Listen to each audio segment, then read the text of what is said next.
Hi, I'm Jessica Neafie, a professor at Nazarbayev University, and today I got to have an exciting discussion as part of the Kazakhstan Futures program with the Access Society.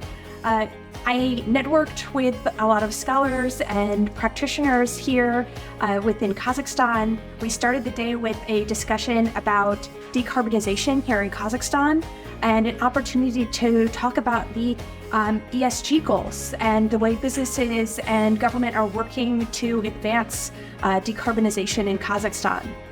Then the rest of the day we spent working in small teams thinking about Kazakhstan's future.